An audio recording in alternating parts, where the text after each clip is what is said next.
Evaluating sources. You can often locate far more potential sources for your topic than you will ever have time to read. Your challenge will be to determine what kinds of sources you need and what you need these sources to do, and to select a reasonable number of trustworthy sources. This kind of decision making is referred to as evaluating sources. When you evaluate a source, you make a judgment about how useful the source is to your project. Evaluating sources isn't something you do in one sitting, and often it doesn't follow a formula. After you do some planning, searching, and even reading, for example, you may reflect on the information you have and conclude that you need to rethink your research question, and so you return to assessing the kinds of sources you need. Or you may be midway through drafting your paper when you begin to question a particular source's credibility, at which point you return to searching and reading. Viewing evaluation as a process. When you use sources in your writing, make a habit of evaluating or judging the value of these sources at each stage of your project. The following questions may help. What kinds of sources do I need? What do I need these sources to help me do? Define, persuade, inform. How can I find the most reliable sources? Which sources will help me build my credibility as a researcher? What positions do these sources take in the debate on my topic? What are their biases? How do these sources inform my own understanding of the topic and the position I will take? How do the sources I've chosen help me make my point? How do my own ideas fit into the conversation on my research topic? Think about how sources might contribute to your writing. How you plan to use sources will affect how you evaluate them. Sources can have a range of functions in a paper. You can use them to provide background information or context for your topic, explain terms or concepts that your readers might not understand, provide evidence for your argument, lend authority to your argument, identify a gap or contradiction in the conversation, offer counter-arguments and alternative interpretations to your argument. As you plan your writing, you will need to think through the kinds of sources that will help you answer your research question and support your thesis. Select sources worth your time and attention. As you search for sources in databases, the library catalog, and search engines, you're likely to find many more results than you can read or use. This section explains how to scan through the results for the most promising sources and how to preview these sources to see whether they meet your needs. As you scan through the list of search results, look for clues indicating whether a source might be useful for your purposes. You will need to use somewhat different strategies when scanning search results. Most databases list at least the following information: the title, a date, the name, the length. Many databases also allow you to sort through your list of results. A library catalog usually lists information about books, periodicals, DVDs, enough to give you a first impression. As in data search results, the title and date of publication and other sources will often be your first clues as whether the source is worth consulting. Use reliable and unreliable sources live side by side online. As you scan through search results, look for the following clues about the probable relevance, currency, and reliability of a website. How current is the date? How reliable is the sponsor? What is the purpose? Once you have decided that a source looks promising, preview it quickly to see whether it lives up to its promise. Previewing an article. Consider the publication in which the article is printed. Is it a scholarly article, a popular magazine, a newspaper with a reputable For a magazine, look for an abstract or statement of purpose. Also look at the summary at the end. For a newspaper, focus on the headline and the opening paragraphs for relevance. Scan any headings and look at any visual charts that might indicate the article's focus and scope. Check to see if the sponsor is a reputable organization, government agency, or a university. Is the group likely to look at only one side of a debatable issue? If you have landed on an internal page of a site and no author or sponsor is evident, try viewing the home page, either by clicking on a link or by shortening the URL. Try to determine the purpose of the website. Is the site trying to sell a product, promote an idea, inform the public? Is the purpose consistent with your research? If the site contains statistical data, can you tell how and by whom the statistics were compiled? Glance through the table of contents. Scan the preface in search of a statement of the author's purpose. Use the index to look up a few words related to your topic. Select appropriate versions of digital sources. An online source may appear as an abstract, an excerpt of a full-text work. It is important to distinguish among these versions of sources and to use a complete version of a source, preferably one with page numbers for your research. Abstracts are shortened versions of complete works. An abstract or summary might appear in a database record for a source and can give you clues about the usefulness of the source for your research.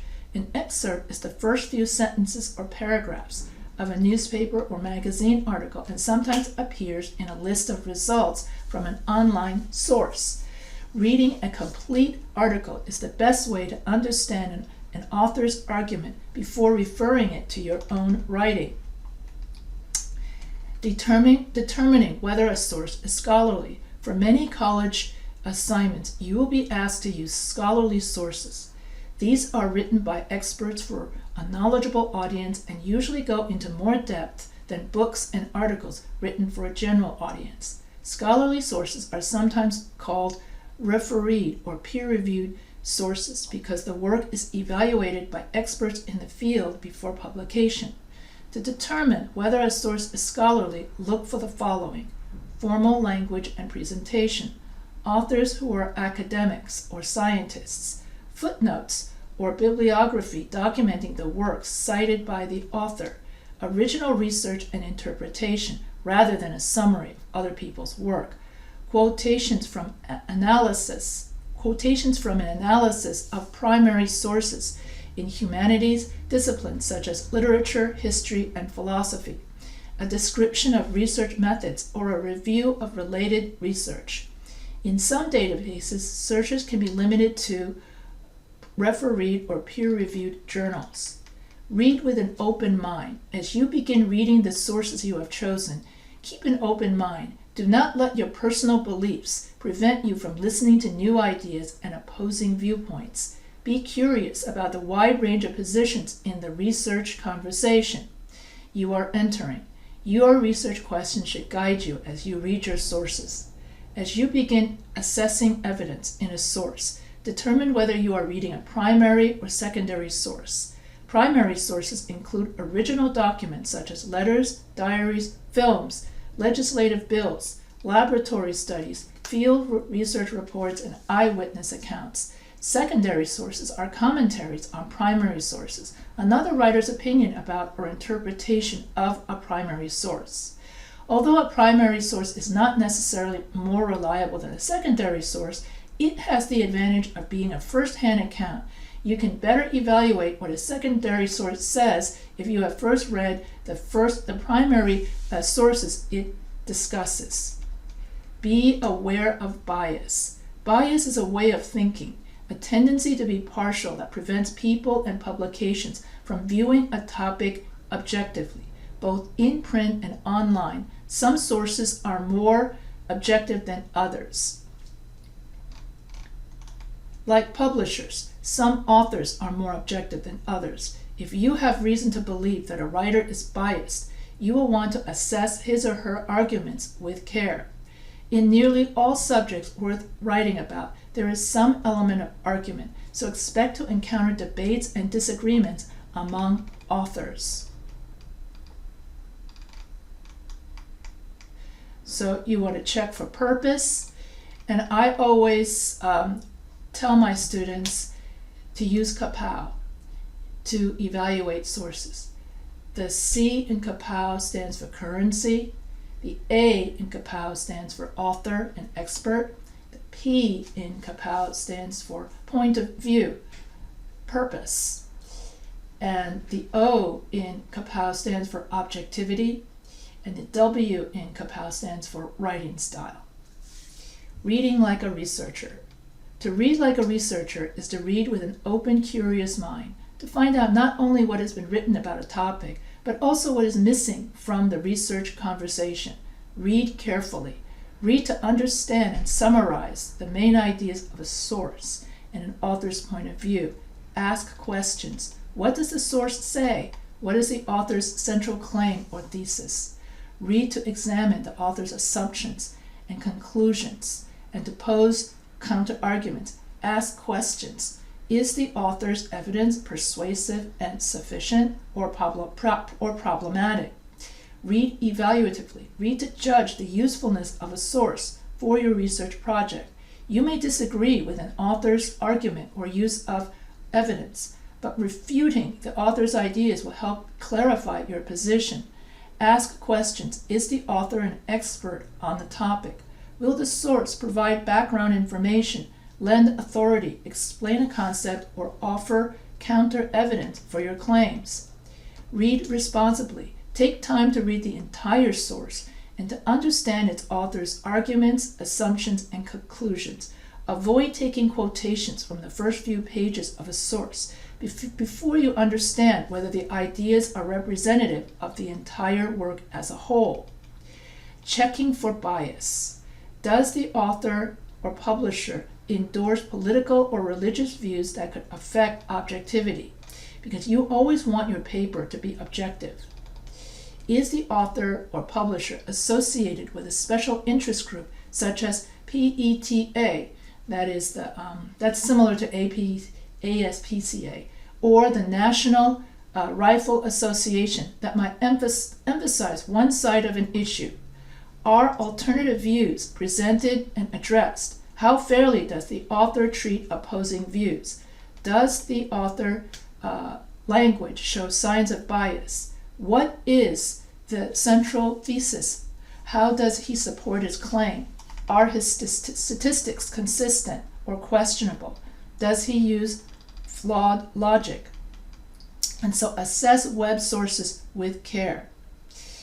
Many instructors do not consider this, such as Wikipedia, to be appropriate sources for college research. The information found on Wikipedia is often general, and the authors are enthusiasts but not experts. Most wiki entries include a reference section that can point you to valuable, credible sources. So yeah, a lot of people use Wikipedia as a starting point for their research, to know, so that they, like a launching point, where to go, how to start out. But then they don't use Wikipedia per se as the credible source, just as a launching pad to see where you start out. But you still don't use it in your sources for your official paper. The best sources for your topic may be videos, such as public service ads, interviews delivered as podcasts, or blog posts or infographics that present information as a combination of data and visuals. Though not scholarly sources, such sources may be appropriate given your topic, your purpose, and your audience. When student writer Sophie Harba entered a debate about the rise of chronic diseases from harmful diets, she used a graph from the U.S. Department of Agriculture to demonstrate the dangers of the typical American diet. The graph added needed evidence to help answer her research question: should the government enact laws to regulate eating choices? The guidelines in the chart will be helpful as you evaluate multimodal sources. So evaluating sources on the web. Authorship. Does the website have an author? Is the author an expert? Is the author knowledgeable or credible?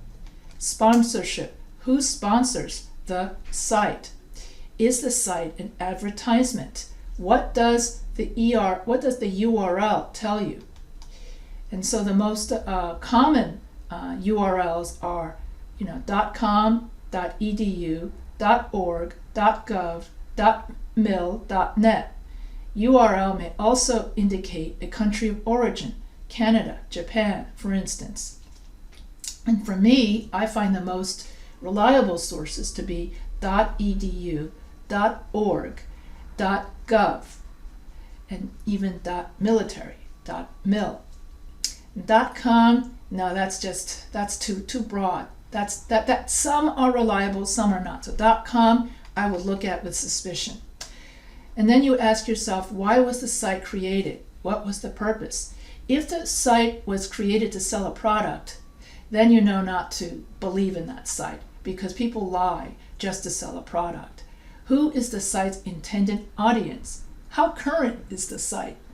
Is it from like the 1970s? Then it's no longer current, and therefore it should be within the last 10 years. So writing an annotated bibliography allows you to summarize, evaluate, and record publication information for your sources before drafting your research paper. You summarize each source to understand its main ideas. You evaluate or judge each source for accuracy and relevance, and to assess how the source contributes to your research project. And you record bibliographic information to keep track of publication details for each source. Constructing an annotated bibliography focuses your attention on the most promising sources you've located, providing you with an opportunity to reflect on how and why these sources will help you answer your research question. So annotated bibliography is simply reference citations, and then you summarize each of the articles, and you put the summary next to each reference citation, and this helps you keep track of all the sources that you've used in your research paper. And an annotated bibliography is very, very useful for if you have a really long paper. And so here, an annotated bibliography gives you an opportunity to summarize, evaluate, and record publication information for your sources before drafting your research paper. You summarize each source to understand its main ideas. You evaluate each source for accuracy, quality, and relevance. And so basically, you list all the sources in alphabetical order, and after each source, you give a summary of about 200 words. And you evaluate each of them to see if you can use it for your paper. And sometimes you can even write down what, if you already have visualized in your head your body paragraphs, then you can write next to the source in your notes, okay, this source is good for my first paragraph. This one's going to be good for my second paragraph. This one's going to be good for your third paragraph. So that's what I do. I add in, it's not official. I just add it in for my own notation where I'm going to use it. Oh, this source is going to be good for my introduction. So that way when I put together my rough draft, I put it in order, okay? Not in alphabetical order. I put it, all the sources I think I'm going to use for the introduction, I put in one pile. All the sources I think I'm going to use for paragraph 1, I use another pile.